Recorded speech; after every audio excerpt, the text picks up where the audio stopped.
This is what you might have missed on BCSN's Sports Nightly. Time for your weekly racing report, brought to you by Toledo Speedway. I'm CJ Perry alongside Steve Ronkowitz, and we'll start at Toledo Speedway over this past weekend. The KBR 100 featuring the Royal Truck and Trailer ARCA Gold Cup Series. Steve, this 100-lap feature, though, after about lap 23, it seemed to be very much decided that this was going to be Harold Fair's day and not Jeff Gannis's day. Harold Fair Jr. just got out to a big lead. We talk about this a lot, it seems like, but boy, he got out to a huge lead and he just kept growing it and growing it. It got to be about 3.5 seconds at one point. And while 3.5 seconds to you and I, it doesn't seem like a lot, you get on a half-mile racetrack and it's eternity. See you later, baby, because Dennis Strickland ended up in second spot, Scott Hansen third.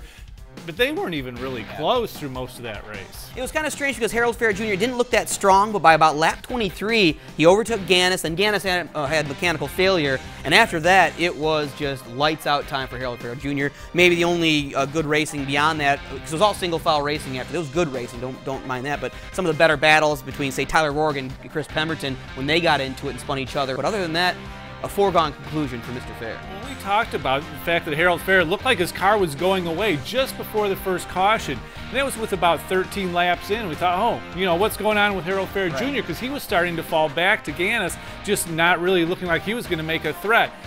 All of a sudden, the caution comes out. It was a whole different Harold Fair Jr. The car magically came in. He ends up getting his first victory of the 2015 season in the Gold Cup Series.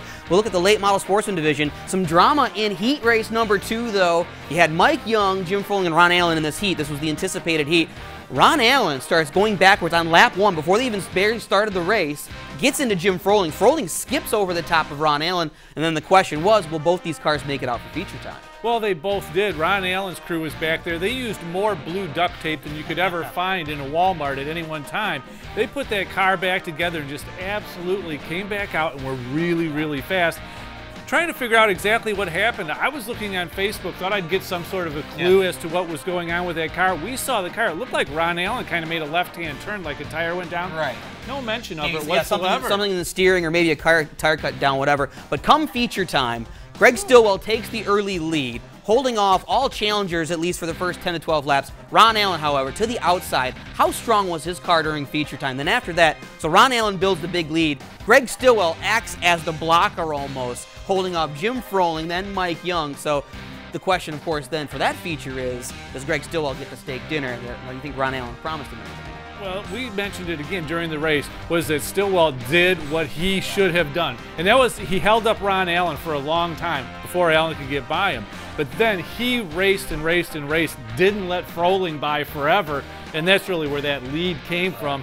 So you can look at it one of two ways. Do you race the whole time you're out there? Well, that's what you get paid for. That's what your sponsors want you to do. They don't want you to let guys go by. Mike Young had the same problem trying to get by Stillwell. Finally was able to do it, but by that time, way too late. And they even had the little bump and run. But credit to Greg Stillwell, Jr. He fought all 3 of those cars, and of course, those 3 are the best cars in the division. He raced them hard, he raced them clean. Just in the end, you know, Ron Allen, Jim Froling, Mike Young, just a bit too much. In the X-Car division, boy, you talk about chaos all over this track. You put Nolan Paget, Matt Ringer up top, and it was, on lap 6, all bedlam broke loose. 4-wide racing. Paget goes into the wall. He's clearly not happy when he has to go behind pit road. That gives Tommy O'Leary the chance to jump up into the lead.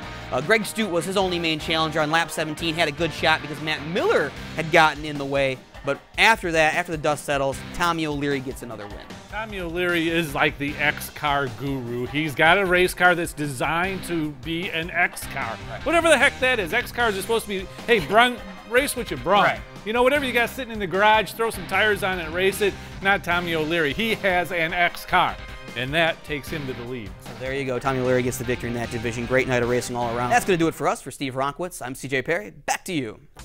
Be sure to watch Sports Nightly weeknights at 10:30 on BCSN and follow us on Twitter at sports_nightly.